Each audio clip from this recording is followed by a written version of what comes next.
feel like the word devotion carries an awful lot of weight, maybe even a smothering amount of weight. But devotion doesn't have to be heavy. It doesn't have to feel like something unattainable or, yet another way that we punish ourselves for not getting it quite right. In fact, devotion can be something joyful and light and beautiful. And I think, too, that the best kind of devotion, the strongest expressions of devotion, come from that place of joy. Joy even in the face of darkness, joy in the face of heaviness. That's what we're going to explore today. Devotion, joy, and this key of Hekate that can unlock so much transformation in your life. Hello, lovelies, and welcome to Squeaky's Cauldron. I'm your host, Sarah Evergreen. I'm a coach specializing in boundary work, inner child work, and shadow work, as well as helping you to deepen your relationship with deity, specifically Hekate and Lilith. Thank you so much for coming to my channel, for being here in this weird corner of the internet. I am in New Mexico, back in the United States. This is my first video that I'm filming in the land of enchantment, and I'm so grateful to be here. I'm here at the studio of Steven Anderson, Metal Mysterium. This is one of his pieces. And yeah, so we're just gonna roll with the good vibes of this studio and hopefully bring that into the video today. As with all the Hekate's Keys videos, I like to open the space with a prayer.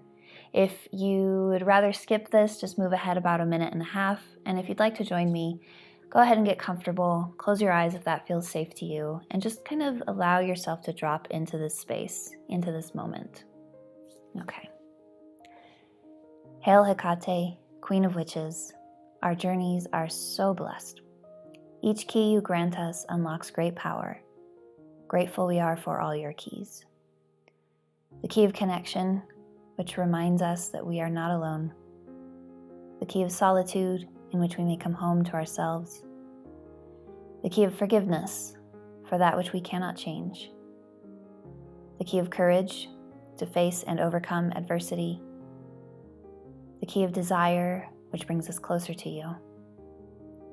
The key of vision, so that we might move freely. The key of honesty, which brings us peace. The key of curiosity, so that we might live lives of truth and joy. And the key of devotion. Hekate, I live my life in service to you. Guide me, make me ready, illuminate my next right step. Help me to see more clearly and align more fully with my highest self and my highest purpose, so that I might better serve you, serve myself, and serve those around me. Oh. Thank you for joining me if you did. Thank you for honoring your boundaries if you didn't. So let's dive in to the key of devotion. What is devotion? I went ahead and asked ChatGPT for a nice little definition for us, and this is what it spat out. Devotion is a state of being where one feels a deep commitment and dedication towards a particular cause, belief, practice, or relationship. So we can see from that definition that devotion can be applied to pretty much any area of your life. You can be absolutely devoted to smoking cigarettes, to gambling, to having sex with people who are not right for you. And you can be devoted to your yoga practice. You can be devoted to Hekate. You can be devoted to your tarot work. Devotion, one way or another, will absolutely transform your life. If you're devoted to gambling, that's going to transform your life in ways that you probably don't want. And if you're devoted to healthy eating, that will transform your life in a completely different way. So what we'll be focusing on today is specifically a devotion to Hekate, which in broader terms can be interpreted as a devotion to your highest self, to spirit, to working with the universe rather than trying to move against it. If you've seen all the other videos, you'll know that each of the keys I've associated with a particular gate, something that we bump up against in various phases of our lives. For me, the key of devotion is not associated with a gate. Rather, it is kind of a master key that can help you unlock all of the gates. when you're devoted to Hekate, when you're devoted to your highest self, these gates naturally start to unlock. The other keys naturally start to come to you. This is also why I'm not including a meditation with this video, because the devotion can come with practicing those other meditations, can come with moving into these other practices that I've laid out for you in the previous videos. I'm also not including a magical practice or a mundane practice with this, because it is, as ChatGPT said, a state of being. It is an orientation towards life. When you have dedicated yourself to a particular thing, to a particular deity, to a particular practice, it's how you view yourself. It changes your identity. So I'm curious, when I say the word devotion, what comes up for you? What sensations in your body comes up? What words associated with it? What experiences or ideas that you have about it? What resistances do you feel? Let me know in the comments. So I want to talk about a few different aspects of devotion, particularly when we're talking about devotion to spirit and to growth, to Hekate, that I think are very important and are kind of cornerstones of what devotion means to me. The first of these is humility. Humility, I think, sometimes gets a bad rap. And I know I've talked about humility a bit in some of my other videos. I can't remember what exactly. But humility is not this idea of I am lower than everyone else. It's not this framework of everything that I've done is unimportant compared to everything else that's going on. That's a false sense of humility, which I think is a lot more related to this kind of grandioseness that you might associate with the antithesis of humility. Because true humility is the understanding that, yes, we are made of earth. We are made of dirt and dust and bones and blood. And we are also made of stars. We are made of spirit. We are inspired by the divine.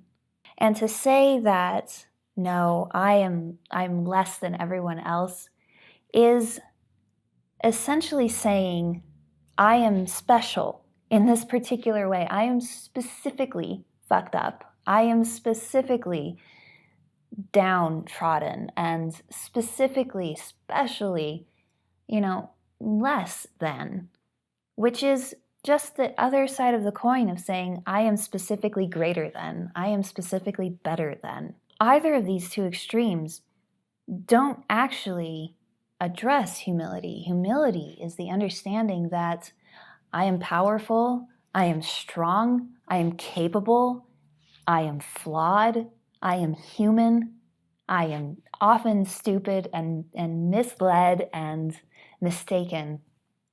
And to hold those two things at the same time, because that's what we are as humans. We're powerful, capable, flawed, stupid. All of the above. Rumi says that devotion is the greatest form of worship. And what is worship other than bowing your head, taking a knee, offering so much thanks and gratitude to something bigger than yourself? We can't worship from a place of grandioseness, and we can't worship from a place of false smallness either. We have to be able to hold this tension between dirt and stars at the same time in order to actually come to spirit and say, thank you. Oh my God, you're amazing. Otherwise, we have separated ourselves from the human experience as a whole by trying to be above or below it. Now, you have to be with it, you have to be in it in order to be able to offer that thanks in a way that has any kind of authenticity to it. All right, loves, if you're enjoying this video, go ahead and drop a like. If you haven't subscribed yet, please do. The next aspect of devotion that I think is so crucial is the act of surrender. Again, this is another word that sometimes gets a bad rap.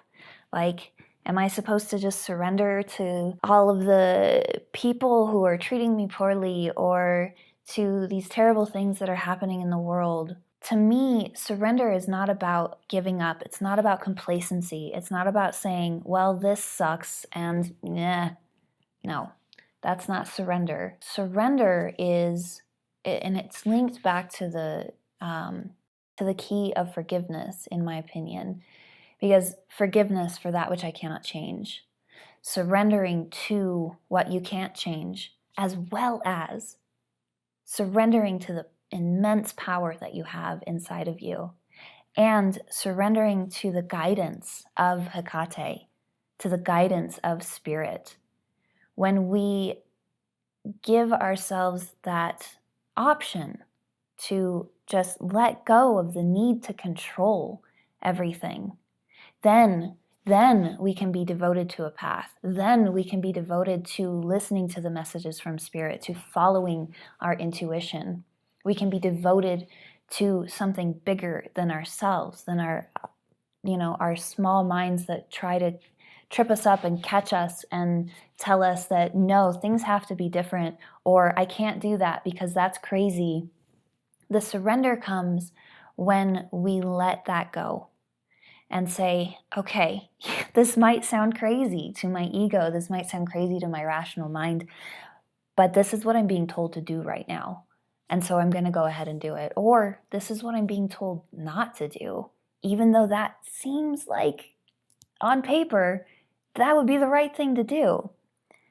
Surrender, take a knee and allow things to flow. Because when you're in that flow, instead of trying to hold on to the roots at the side of the river, when you're in the flow of the river, you go so much farther and you go to interesting places that you never could have imagined before. I know I've told this story before, but the whole reason that I met my boyfriend and have done such transformational work in my own personal life over the last year and a half is because I surrendered to a message from Hekate that I really didn't want to hear. Like, she told me to go to England, and I went to England, and all of these things unfolded, incredible things, crazy things. And if I had not surrendered to that, if I had not been devoted to Hekate and surrendered to what she was bringing me because of that devotion, through that devotion, then none of that would have happened. And I don't know where I'd be right now. I might still be here in New Mexico, but who knows? My point being is that it was that surrender, that letting go, that allowed me to get here. Another quote from Rumi: in devotion, the lover and the beloved become one. The lover being us, you. You are the lover. And the beloved being Hekate, being the universe, being love. And when we are devoted, we allow ourselves to move into that space of becoming, of joining. But that requires that we let go of certain aspects of ourselves that block that create resistance around that. Often, again, the ego, the mind, the rational. And very, very often, things that we've been told about ourselves or about how life is supposed to be, or stories that we've picked up, stories that we've created. When we surrender those pieces that feel like identity and that feel like truth up here, and drop into the truth of here, and the truth of your gut, and the truth of how spirit is moving through you, then we can start to become one with spirit, with the beloved. And the third aspect of devotion that I think is part and parcel with it all is service. This can mean so many different things depending on how you take it. For me, this is service. This is a huge part of my service to Hekate. By bringing my experiences and my knowledge into the world, into your ears and eyes, I am serving the divine, serving what I've been brought here to do at this moment. Whether that's going to be like the same thing that I do 5 or 10 years from now? I don't know. And I'm surrendered to the flow of that, to allow whatever needs to unfold. And here, right now, in this moment, my service is this, and my service is my coaching, and my service, I think more than anything, is continuing to aim myself at showing up in the world in a way that supports myself and those around me. And by supports, I mean shines that light of Hekate's lantern on the dark places, on the hard places, on what doesn't want to be seen but needs to be seen. That is my particular gift that I bring so much into my coaching, so much into my relationships. And for a very long time, I shut that down really hard because when I was younger, that wasn't appreciated or even accepted, and it became dangerous to practice that art of seeing and that art of being able to ask the questions that need to be asked, that are hard to answer, but can unfold such beautiful insights and transformations in people. People don't really want to hear that kind of stuff from a kid. So I shut that down a lot. And in this path of devotion to Hekate, I've been able to kind of clear away a lot of the bullshit that, was packed up on top of that in order to allow that to come through more and more fully all of the time. Again, from Rumi, devotion is not about what we receive, but about what we give. Devotion is not about sitting back and letting everything come to you. That's a part of the posture, that's part of the surrender, is being able to lean back and not try to force things. That devotion, as Rumi talks about here, is about what we give. How are we giving ourselves to the world? How are we giving ourselves to Hekate? How are we giving ourselves to spirit? How are we giving ourselves to ourselves? If this is interesting to you and you'd like to go deeper, please do check out the link to my coaching offers in the show notes. I would love to work with you. You can schedule a 20-minute free discovery call just to do a vibe check and see how we might work together. Again, that link is in the show notes, and I look forward to hearing from you. Lastly, I want to talk about devotion specifically to Hekate and ways that you can kind of cultivate that in your life. Honestly, the options are endless. Devotion can be as simple as your breath and offering your breath as a prayer to Hekate. It doesn't have to be any more complicated than that. You can make it as complicated as you want.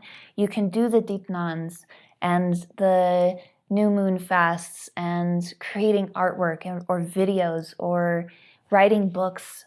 All of this stuff is a way of showing your devotion to Hekate if that is the intention. And here's the key, is the intention. Your devotion can be shown through the way that you interact with other people by bringing Hekate's aspects into your life, into how you interact with people, into the way that you love, the way that you speak. Do you cultivate this ability to sit in these transitional spaces and know that Hekate is backing you up in that?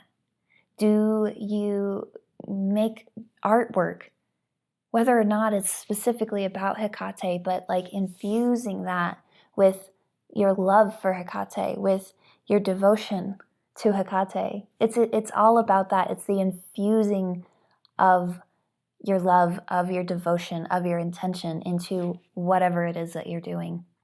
And to begin with, this can be maybe overwhelming.